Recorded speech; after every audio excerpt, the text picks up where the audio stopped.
President Anurakumara Dissanayake announces he has instructed the IGP and the CID to formally investigate the 2019 Easter Sunday attacks. He criticized efforts by certain political individuals to suppress the investigation and commit to a fair inquiry. Former MP Uday Gammanpila threatened to release two related reports if the president does not.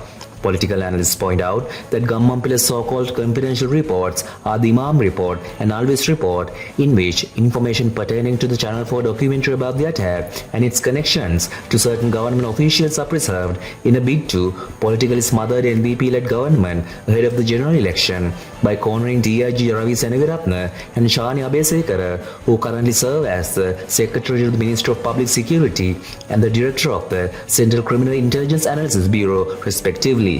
They claim the two individuals had previously been speculated to have acted as whistleblowers to international channels about the attack, and them being part of the NPP regime, thus to be demonstrated as an act of failure to serve justice for the victims of the attack for Gammanpila's political benefit.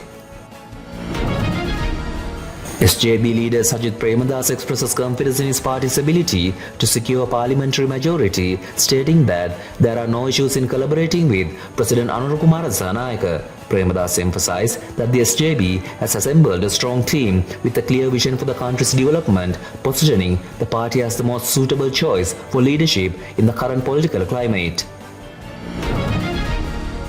Former MP Manusha Nanayakara criticizes the current government for implementing reforms without proper understanding and relying on loans, contrasting it with Ranil Wickremesinghe's administration, which he claimed managed finances wisely. Speaking in Galle, he accused the JVP of using deceit to gain power and warned that their influence would decline. Nanayakara also criticized JVP candidates for lacking local connections and practical leadership skills.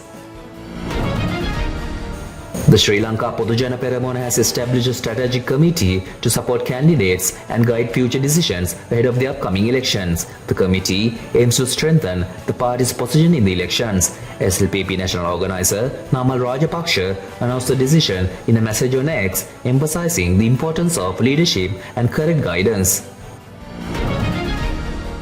The Election Commission receives over 400 complaints related to the upcoming parliamentary election, with 58 complaints filed the day before, bringing the total to 401. These complaints pertain to violations of election laws, with no reports of election-related violence. The Commission has resolved 309 of the complaints thus far, ensuring smoother conduct of the election process. Foreign Minister Vijitha Herath highlights the immense potential in trade between India and Sri Lanka, noting India's key role as one of Sri Lanka's largest trading partners. Speaking at an event marking India's 78th Independence Day, he emphasized growing bilateral cooperation, Indian investment in key sectors, and increasing tourism. Herath praised India's support during Sri Lanka's economic crisis and debt restructuring efforts.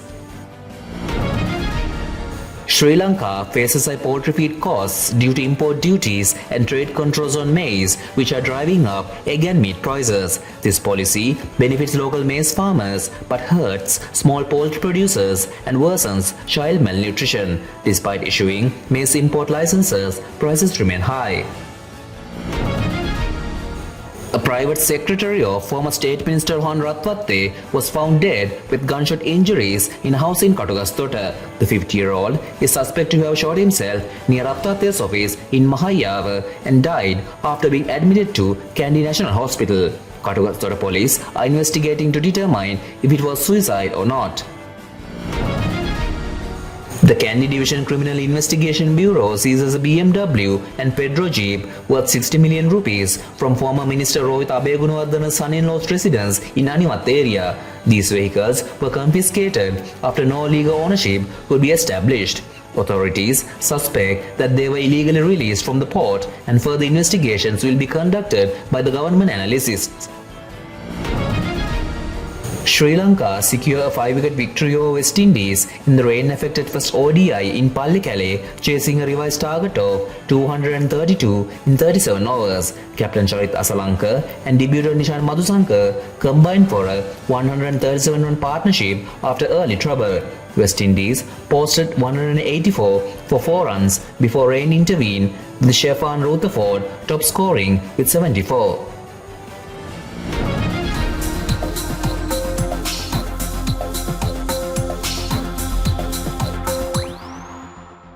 We lead the web news.